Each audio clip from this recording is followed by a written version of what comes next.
दूसरों के अनारों के अंदर खाद डालोगे? आप कब तक जाकर तगारियां उठाओगे? कब तक पावड़ा उठाओगे?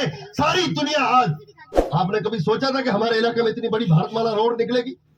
सोचा था कभी इतना बड़ा सर्कल बनेगा? आपने कभी सोचा था जीवाणा के अंदर इतनी बड़ी आप अनार की मंडी आपने कभी दिल में इरादा किया था?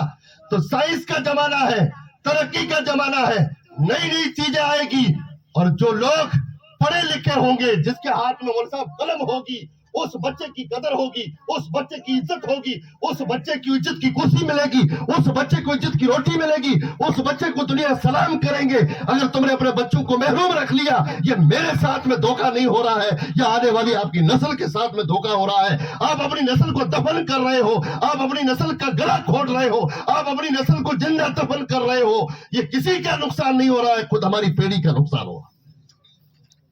ये दिल जली बातें मैं आपसे इसलिए कहता हूं कि मेरे बच्चों को जब हम देखते हैं, जिन लोगों के पास में कुछ नहीं था, खाली हाथ थे, आज वो कंप्यूटर चलाते हैं फटाफट, और जिस कौम के पास में सब कुछ था, आज उन्हीं के पास में फोन आता है कि हमारे खाद की गाड़ी आई, आओ खाली करो। आधी रात को सर्दी के मौसम में मेरे बच्चे जाते हैं, हमारी कौम के बच्चे जाते हैं।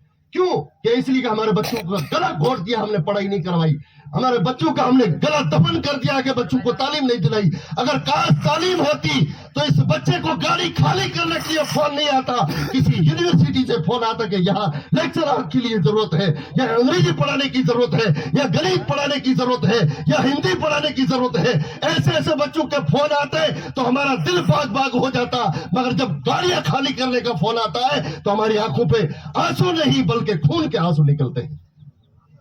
दर्द होता है कि मेरी कौम के बच्चे इस काम के लिए पैदा नहीं हुए थे। आज दुनिया के किसी कोने में होटल खुलती है, मौलवी साहब ये आंखों से देखा हुआ हाल है, कोने में होटल खुलती है, या खोखा में फोन आता है, या साजाला में आता है, या सांगाना में आता है, या तेजे की बेरी में आता है, या भूखा में आता है, या कोरी में आता है। सिर्फ मेरी कौम के पास में ये फोन क्यों आता है कि अपने बच्चों को होटल पे भेजो? क्यों आते हैं? इसलिए कि उन लोगों को मालूम है कि ये कौम अभी तक पिछड़ी हुई है, ये कौम अभी तक अपने बच्चों का गला काट रही है, ये कौम अपने बच्चों को अभी तक दफन कर रही है। इसलिए कि बच्चों के हाथ में इन्होंने कलम नहीं दी है। अगर काश हमारे बच्चों के हाथ में कलम होती तो बच्चे होटलों में बर्तन धोने के बजाय दुनिया के शराबियों के बर्तन न धोते, दुनिया के झूठे बर्तन न धोते, दुनिया के लोगों की गालियां न खाते, बल्कि वो बच्चा किसी कुर्सी पे बैठ के पढ़ाई कराता। मेरे अजीजों में